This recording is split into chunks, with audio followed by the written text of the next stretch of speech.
श्रीमद्भागवत महापुराण द्वितीय स्कंद अथ तृतीयो अध्याय। कामनाओं के अनुसार विभिन्न देवताओं की उपासना तथा भगवत भक्ति के प्राधान्य का निरूपण। श्री सुखदेव जी ने कहा, परीक्षित, तुमने मुझसे जो कुछ पूछा था कि मरते समय बुद्धिमान मनुष्य को क्या करना चाहिए, उसका उत्तर मैंने तुम्हें दे दिया।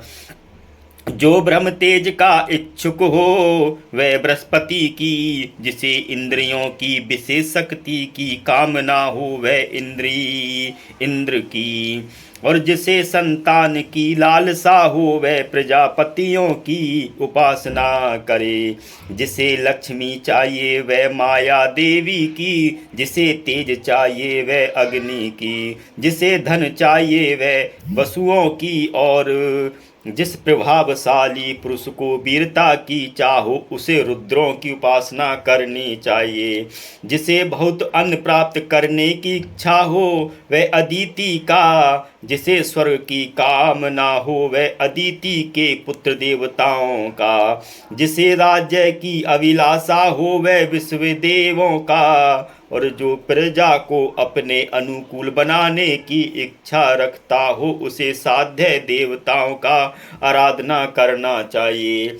आयु की इच्छा से अश्वनी कुमारों का, पुष्टि की इच्छा से पृथ्वी का, और प्रतिष्ठा की चाहो तो लोक माता पृथ्वी, और धो आकाश का सेवन करना चाहिए। सौंदर्य की चाह से गंधर्वों की पत्नी की प्राप्ति के लिए उर्वशी अप्सरा की, और सबका स्वामी बनने के लिए ब्रह्मा की आराधना करनी चाहिए।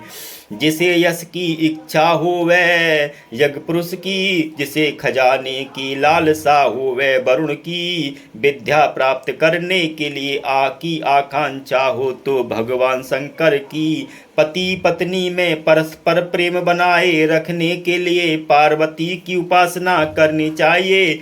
धर्म उपार्जन करने के लिए विष्णु भगवान की, वंश परंपरा की रक्षा के लिए पितरों की, बाधाओं से बचने के लिए यक्षों की, और बलवान होने के लिए मरुदगणों की आराधना करनी चाहिए। राज्य के लिए मनवंतरों के अधिपति देवों को, अभिचार के लिए नेतृत्व को, और भोगों के लिए चंद्रमा को, निष्कामता प्राप्त करने के लिए परम पुरुष नारायण को भजना चाहिए। जो बुद्धिमान पुरुष हैं वे चाहे निष्काम हो, समस्त कामनाओं से युक्त हो, अथवा मोक्ष चाहता हो उसे तो तीव्र भक्ति योग के द्वारा केवल पुरुषोत्तम भगवान की आराधना करनी चाहिए। जितने भी उपासक हैं उनका सबसे बड़ा हित इसी में है कि वे भगवान के प्रेमी भक्तों के संग करके भगवान में अविचल प्रेम प्राप्त कर लें। ऐसे पुरुषों के सत्संग में जो भगवान की लीला कथाएं होती हैं उनसे उस दुर्लभ ज्ञान की प्राप्ति होती है, जिससे संसार सागर की त्रिगुणमयी तरंगमालाओं के थपेड़े शांत हो जाते हैं। हृदय शुद्ध होकर आनंद का अनुभव होने लगता है। इंद्रियों के विषय में आसक्ति नहीं रहती। केवल मोक्ष का सर्वसम्मत भक्ति मार्ग भक्ति योग प्राप्त हो जाता है। भगवान की ऐसी रसमयी कथाओं का चस्का लग जाने पर भला कौन ऐसा है जो उनमें प्रेम न करे। शौनक जी ने कहा, सूत जी, राजा परीक्षित ने सुखदेव जी की यह बात सुनकर उनसे और क्या पूछा। वे तो सर्वज्ञ होने के साथ ही साथ मधुर वर्णन करने में भी बड़े निपुण थे। सूत जी, आप तो सब कुछ जानते हैं, हम लोग उनकी वह बातचीत बड़े प्रेम से सुनना चाहते हैं। आप कृपा करके अवश्य सुनाइए।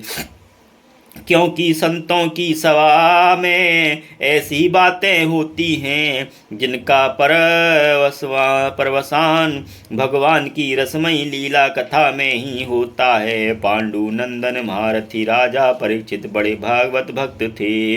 बाल अवस्था में खिलौनों से खेलते समय भी वे श्री कृष्ण लीला का ही रस लेते थे। भगवान में श्री सुखदेव जी भी जन्म से ही भगवत परायण हैं। ऐसे संतों के सत्संग में भगवान के मंगलमय गुणों की दिव्य चर्चा अवश्य ही हुई होगी। जिसका समय भगवान श्री कृष्ण के गुणों के गान अथवा श्रवण में बीत रहा हो, उसके अतिरिक्त सभी मनुष्यों की आयु व्यर्थ जा रही है। ये भगवान सूर्य प्रतिदिन अपने उदय और अस्त से उनकी आयु छीनते जा रहे हैं। क्या वृक्ष नहीं जीते? क्या लुहार की धोखनी सांस नहीं लेती? गांव के अन्य पालतू पशु क्या मनुष्य पशु की तरह खाते पीते या मैथुन नहीं करते? जिनके कान में भगवान श्री कृष्ण की लीला कथा कभी नहीं पड़ी, वह नर पशु कुत्ते, ग्रास, सूकर, ग्राम, सूकर, ऊंट और गधे से भी गया बीता है। सूत जी, जो मनुष्य भगवान श्री कृष्ण की कथा कभी नहीं सुनता, उसके कान बिल के समान हैं। जो जीव भगवान की लीलाओं का गायन नहीं करती, वह मेंढक की जीभ के समान टर टर करने वाली है। उसका तो ना रहना ही अच्छा है। जो सिर कभी भगवान श्री कृष्ण के चरणों में झुकता नहीं, वह रेशमी वस्त्र से सुसज्जित और मुकुट से युक्त होने पर भी बोझ मात्र ही है। जो हाथ भगवान की सेवा पूजा नहीं करते, वे सोने के कंगन से भी भूषित होने पर मुर्दे के हाथ हैं। जो आंखें भगवान की याद दिलाने वाली मूर्ति, तीर्थ, नदी आदि का दर्शन नहीं करती, वे मोरों के पंखों में बने हुई आँखों के चिन्ह के समान निरर्थक हैं। मनुष्य के वे पैर चलने की शक्ति रखने पर भी ना चलने वाले पेड़ों जैसे ही हैं, जो भगवान की लीला स्थलियों की यात्रा नहीं करते। जिस मनुष्य ने भगवत प्रेमी संतों के चरणों की धूल कभी सिर पर नहीं चढ़ाई, वह जीता हुआ भी मुर्दा है। जिस मनुष्य ने भगवान के चरणों पर चढ़ी हुई तुलसी की सुगंध लेकर उसकी सराहना नहीं की, वह श्वास लेता हुआ भी सांस रहित सब है। सूत जी, वह हृदय नहीं लोआ है जो भगवान के मंगलमय नामों का श्रवण कीर्तन करने पर भी पिघल कर उन्हीं की ओर बह नहीं जाता।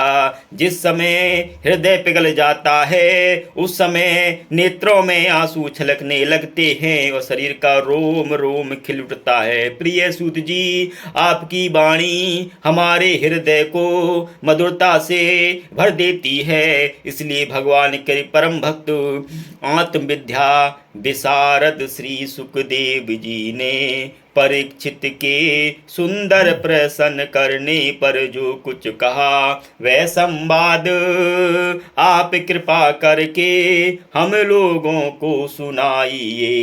इति श्रीमद्भागवत महापुराणे परमहंसाय संहिताये द्वितीय स्कंदे तृतीय अध्याय। हरे कृष्ण कृष्ण कृष्ण हरे हरे, हरे राम राम राम हरे हरे।